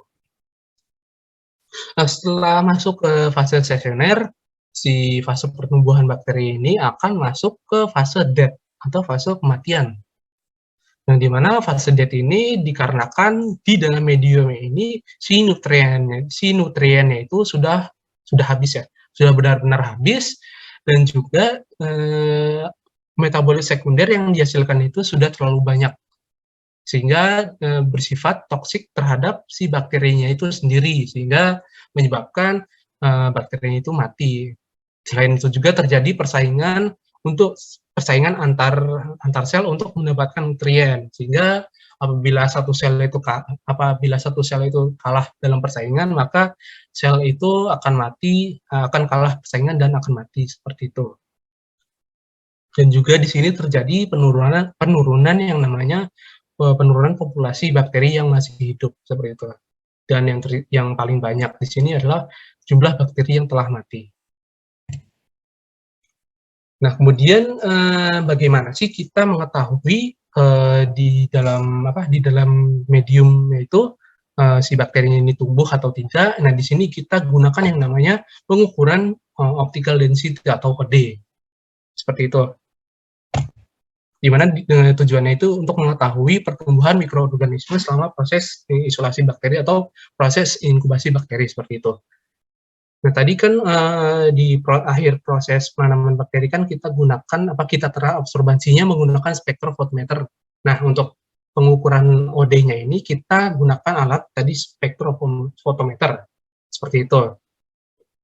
Nah, itu gimana caranya? Jadi tadi tabung kultur yang telah diisi medium dan juga bakteri itu kita ambil ya. Kita ambil dari jam ke-0, kemudian jam ke-1, jam ke-2, jam ke-3, dan seterusnya setiap 1 jam. Kita ambil, kemudian kita terabsorbansinya dengan menggunakan alat spektrofotometer seperti itu. Dengan menggunakan lambda 600 nanometer atau panjang gelombang 600 nanometer sampai fase stasioner seperti itu. Kemudian data yang diperoleh itu digunakan untuk membuat grafik pertumbuhan mikrobia. Nah, jadi teman-teman nanti yang mengambil praktikum offline atau mengambil praktikum mikrobiologi offline nanti teman-teman itu bakal menumbuhkan bakteri dan kemudian akan menghitung absorbansi menggunakan spektrofotometer setiap 1 jam seperti itu. Nanti teman-teman tiap 1 jam akan mengukur absorbansinya di lab menggunakan spektrofotometer. Nah, di mana nanti data-datanya biasanya itu datanya itu digunakan sampai jam ke-10. Jam ke-10 karena sampai jam ke-10 itu si bakteri sudah masuk ke fase stasioner. Nah, datanya itu kita gunakan atau kita gambarkan dalam bentuk grafik pada bidang Cartesius atau bidang XY, yang dimana di sumbu X-nya itu kita gunakan untuk jam dan sumbu Y itu kita gunakan untuk absorbansi yang tertera. Nah, nanti grafiknya akan muncul pada slide nanti selanjutnya. Nah, ini untuk prinsip kerja dari optical density. Nah, jadi ini teman-teman. Jadi di dalam spektrofotometer atau alat spektrofotometer itu di dalamnya terdapat 2 sisi ya, yang dimana satu sisi itu sebagai sumber cahaya atau sumber pemancar cahaya, dan satu sisi lainnya itu merupakan sisi detektor atau sisi receiver dari cahaya yang dipancarkan. Nah, untuk menggunakan alat ini si tabung kultur yang berisi medium dan inokulum bakteri itu kita tempatkan di antara 2 sisinya ini. Nanti ada tempat khusus di situ, kita taruh di situ. Nah, itu posisinya itu tepat di antara sumber cahaya dan detektornya ini. Oke, kemudian pada saat kita gunakan atau pada saat kita nyalakan alatnya itu, nanti si sumber cahaya ini akan memancarkan cahaya lurus ke arah si tabung kulturnya ini. Nah, nanti kan nanti akan ada cahaya yang lolos atau ada cahaya yang lolos. Nanti cahaya yang lolosnya ini akan diterima atau dideteksi oleh detektor atau receiver-nya ini. Dan nanti akan dibaca yang namanya persentase light yang terbaca itu ada berapa. Nah, nanti hasilnya itu akan diubah menjadi tingkat absorbansinya itu, seperti itu. Nah, di sini pada saat penggunaan spektrofotometer atau sebelum kita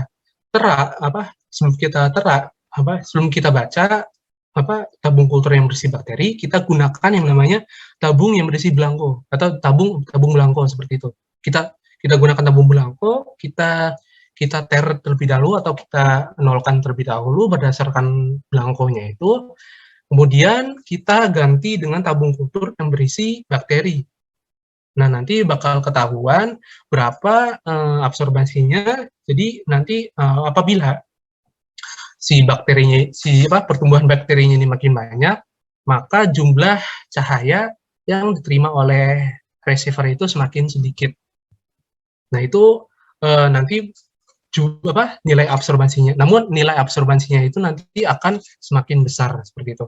Nah, nanti untuk jumlah pertumbuhan bakteri itu semakin meningkat berbanding lurus dengan nilai absorbansinya. Jadi semakin banyak jumlah bakteri atau semakin pekat bakteri yang tumbuh di dalam mediumnya itu, maka nilai absorbansinya semakin besar. Seperti itu. Ini prinsip kerjanya, yaitu sinar akan melewati medium cair yang akan diukur sehingga konsentrasi mikrobia dapat diketahui. Seperti itu, seperti yang saya jelaskan tadi. Nah, ini untuk grafik, ya, hasil pembuatan grafik dari waktu dan absorbansi. Jadi nanti nilai absorbansi setiap 1 jam kita dapatkan, kita catat datanya tiap 1 jam hingga jam ke-24. Nah, nanti teman-teman praktikan yang mengambil praktikum offline akan melakukan peneraan hingga jam ke-10 saja. Namun sisanya itu akan dilanjutkan oleh asisten hingga jam ke-24 seperti itu. Nah, nanti data yang dihasilkan gambarannya seperti ini ya, teman-teman. Apabila sesuai pertumbuhannya, maka hasilnya akan seperti ini. Yang dimana ini gambarannya itu fase pada jam ke-0 hingga jam ke-2 merupakan fase lag ya, atau fase penyesuaian atau fase adaptasi. Kemudian pada jam ke-2 hingga jam ke-10 merupakan fase yang namanya fase eksponensial atau fase log. Yang kemudian pada jam ke-10 hingga pada jam ke-24 merupakan fase stasioner seperti itu. Nah, ini kenapa si grafiknya ini tidak menurun? Nah, kenapa grafiknya ini tidak menurun? Karena si bakterinya ini kan telah mati seperti itu. Nah, si bakteri yang telah mati ini pada saat ditera absorbansinya menggunakan spektrofotometer, nah itu hasil peneraannya itu tetap terdeteksi seperti itu, sehingga nanti jumlah bakteri yang termatinya itu akan terlihat atau datanya itu akan sama dengan jumlah bakteri yang masih hidup seperti itu, sehingga si grafiknya ini tidak akan menurun ya, akan stasioner lurus terus begitu. Seperti itu, teman-teman. Oke, mungkin itu saja penyampaian mengenai acara pertumbuhan mikrobia.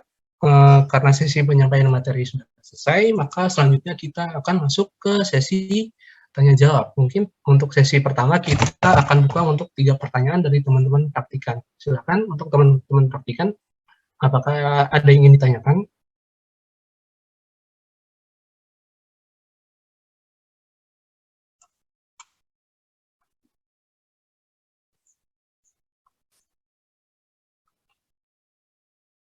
Halo teman-teman, apakah ada yang ditanyakan? Apakah sudah jelas semuanya ataupun teman-teman sudah mengerti? Oke, Rizky Darmawan, Rasya, dan Andin Wiranti. Monggo, Rizky terlebih dahulu. Baik, permisi Kak, izin bertanya. Untuk bagian jamur tadi yang Basidium mycota itu, untuk sporanya itu bagian payungnya itu atau sama bagian tangkainya gitu juga Kak? Terima kasih. Oke, izin masuk. Mungkin Wari minta tolong di bagian slide yang struktur jamur makroskopis.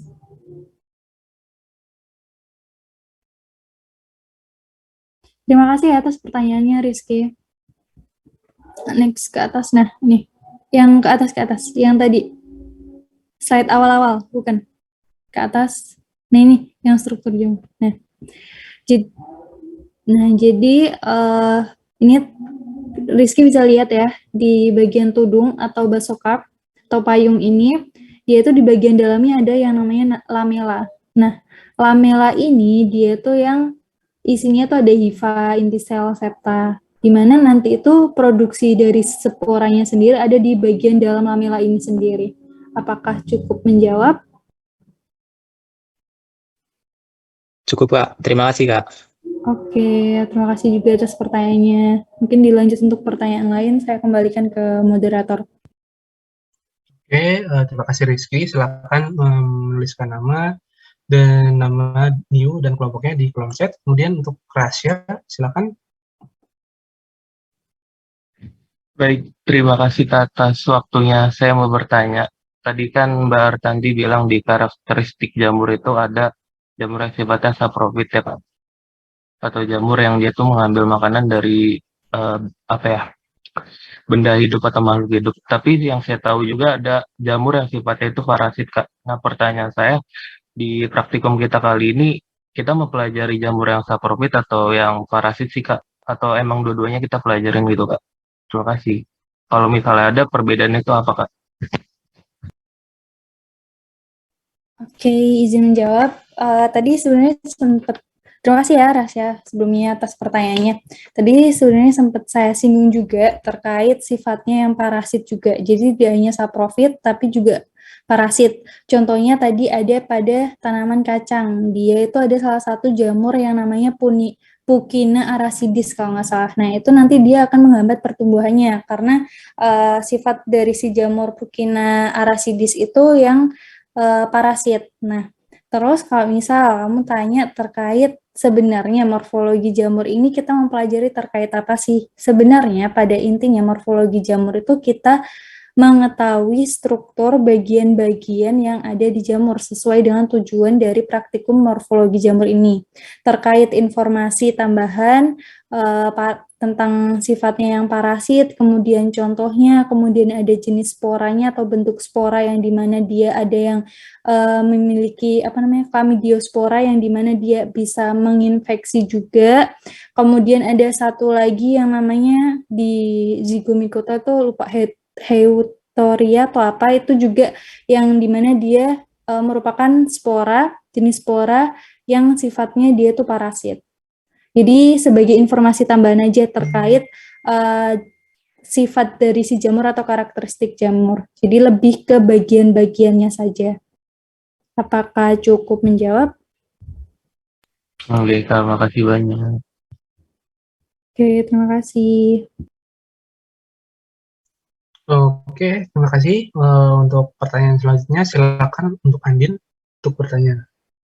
Terima kasih atas waktunya, Kak. Mohon izin bertanya, tadi yang grafik waktu sama absorbansi. Nah, itu yang dihitung setiap jam. Pertanyaan saya, apakah per fase itu dihitung setiap jam? Kemudian, kenapa tadi grafiknya linear ya? Saya belum paham. Itu kan naik. Terus kenapa linear? Kenapa nggak naik? Terus langsung turun begitu, Kak. Terus apakah setiap jamnya itu menandakan fase, misalnya tadi di 10 itu stationary dan seterusnya begitu Kak. Mohon penjelasannya. Terima kasih. Oke, terima kasih untuk Andin. Mungkin ini untuk ini aku izin menjawab ya. Jadi tadi untuk pertanyaannya kita lakukan ya untuk datanya itu hasil absorbansinya itu kita lakukan tiap jam atau tiap 1 jam selama 24 jam. Nah, nanti untuk sebenarnya untuk proses fase-fasenya itu tidak tergantung pada jam-jam tertentu. Nah, untuk penentuan fasenya itu kita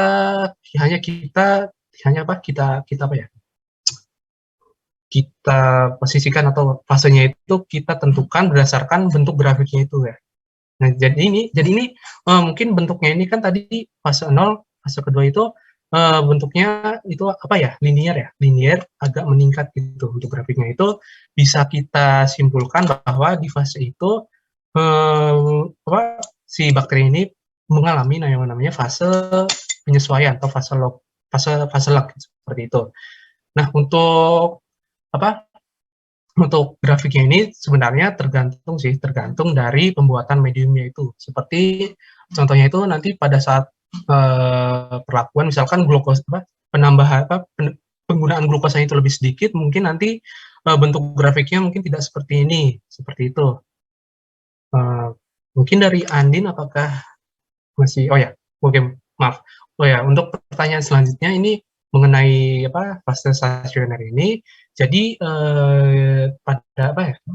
si bakterinya ini kan tadi setelah fase stasioner kan fase kematian ya, fase death itu menunjukkan bahwa jumlah bakterinya itu telah mati. Nah, di sini si bakteri ini kan si grafiknya ini kan akan terus stasioner hingga jam ke-24 seperti itu. Nah, itu kenapa bisa terjadi? Jadi si bakteri yang mati atau si bakteri yang telah mati ini masih dapat terbaca oleh spektrofotometer. Hal itu karena si bakterinya ini tidak mengalami lisis seperti itu, atau tidak hilang itu di dalam mediumnya itu, sehingga si bakterinya ini masih terbaca oleh spektrofotometer, sehingga nanti bentuknya akan terus stasioner atau garisnya itu akan tetap lurus hingga jam ke-24 seperti itu. Dan itu nanti hasil absorbansinya itu nilainya tidak akan turun seperti itu. Untuk Mbak Rista mungkin ada yang ingin ditambahkan, Mbak? Oke, izin menambahkan sedikit ya. Tadi terkait pertanyaan apakah di setiap fase itu kita lihat misal fase lag itu jam pertama sampai jam kedua itu, jadi benar ya yang dikatakan Mas Wari.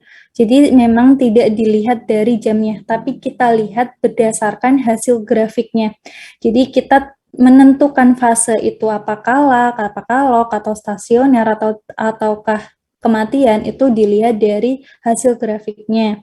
Kemudian kenapa dia waktu stasioner ketika grafiknya dead, kenapa masih lurus gitu stasioner yang ada di grafik waktu versus absorbansi ini? Karena kembali lagi prinsip dari OD atau optical density itu dilihat dari kekeruhannya, sehingga bakteri meskipun itu telah mati, dia tetap terdeteksi bahwa di dalam larutan itu masih ada bakterinya, padahal itu sudah mati. Dan biasanya grafiknya itu nanti ada kayak garis biasnya gitu. Jadi ada 2 garis yang pertama itu yang nyata, kemudian untuk garis yang keduanya itu biasanya garis bias, di mana garis bias ini yang menunjukkan bahwa total density atau total kekeruan yang dibaca oleh OD itu dia tetap di fase stasioner, padahal itu udah masuk ke fase dead. Nah, terus kalau misal teman-teman tanya, ini buat tambahan ilmu aja ya, tambahan informasi. Terus gimana Mbak kita dapat mengetahui kalau dia sudah masuk fase dead, sedangkan hasil dari OD aja masih stasioner terus, padahal dia sudah masuk fase kematian. Itu kita bisa lihat dari metode yang lain. Teman-teman ingat di acara pembuatan medium atau apa ya, yang diskusi kemarin, pokoknya yang kedua, itu ada perhitungan jumlah mikroba. Itu juga ada beberapa jenis ya, ada beberapa metode, baik itu metode optical density atau kekeruhan, kita juga bisa menghitungnya menggunakan metode pour plate atau split plate. Jadi teman-teman juga bisa mengamati dari situ. Kemudian metode yang lain bisa melihat dari pengecatan bakterigram juga bisa dari situ juga. Jadi metode yang istilahnya kayak kelemahan dari metode optical density itu kita tidak bisa menentukan langsung gitu dari grafiknya apakah dia sudah masuk fase kematian atau tidak. Apakah cukup menjawab? Jawab Kak, terima kasih banyak. Oke, terima kasih Andin atas pertanyaannya. Saya kembalikan lagi ke Wari. Oke, mungkin kita di sini ada satu pertanyaan lagi dari Siva. Nah, silakan Siva. Baik Kak, izin bertanya Kak mengenai pertumbuhan mikrobia tadi ya Kak. Nah itu kan pertumbuhan mikrobia ini kan membutuhkan nutrien. Ya berarti kan membutuhkan medium ya Kak. Nah apakah medium yang digunakan itu medium tegak? Karena tadi belum dijelaskan mediumnya itu digunakan medium tegak atau miring. Tapi tadi kan untuk medium tegak itu untuk itu ya Kak, apa bakteri. Jadi apakah memang benar menggunakan medium tegak seperti itu Kak? Terima kasih.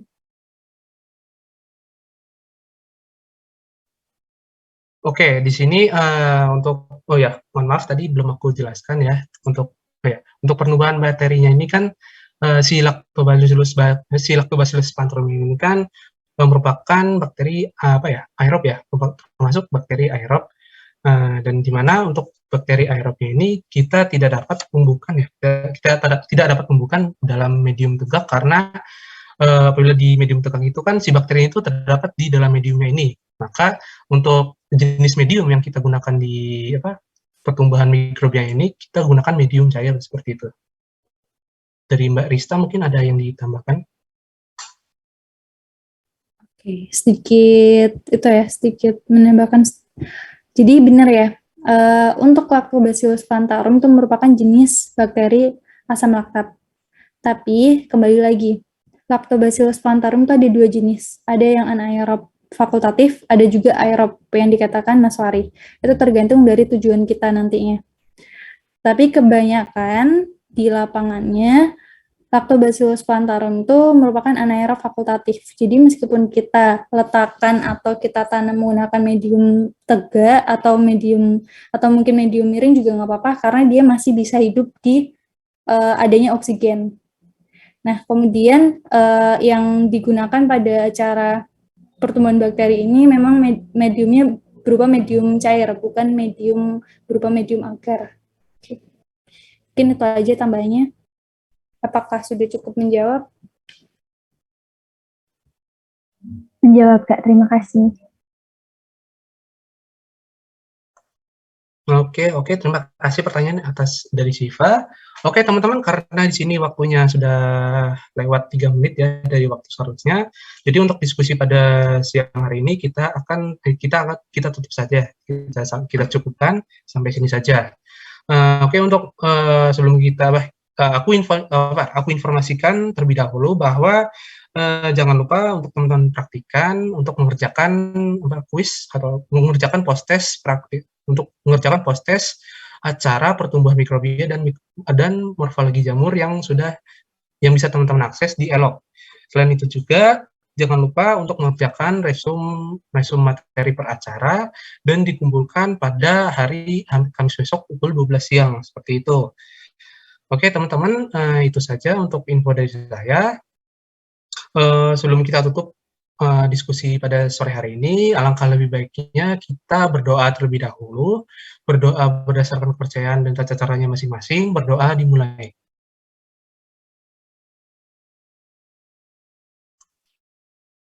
Oke, berdoa dapat dicukupkan apabila teman-teman masih bingung mengenai materi praktikum dan juga apabila bingung masih mengenai teknis praktikum, teman-teman dapat menghubungi atau menanyakan kepada asisten pendamping teman-teman seperti itu. Dan juga kami mengucapkan terima kasih dan juga mohon maaf bila terdapat kesalahan penyampaian materi pada saat diskusi tadi. Dan juga terima kasih atas perhatian teman-teman dan juga terima kasih atas keaktifan teman-teman selama diskusi berlangsung. Dan juga setelah ini teman-teman silakan untuk meninggalkan room diskusi untuk melanjutkan aktivitas teman-teman seperti itu. Mungkin dari aku itu saja. Saya mewakili asisten yang berjaga pada siang hari ini mengucapkan terima kasih dan wassalamualaikum warahmatullahi wabarakatuh. Waalaikumsalam warahmatullahi wabarakatuh. Terima kasih Kak. Terima kasih Kak. Terima kasih Kak. Terima kasih Kak. Jenep Pak, sehat selalu.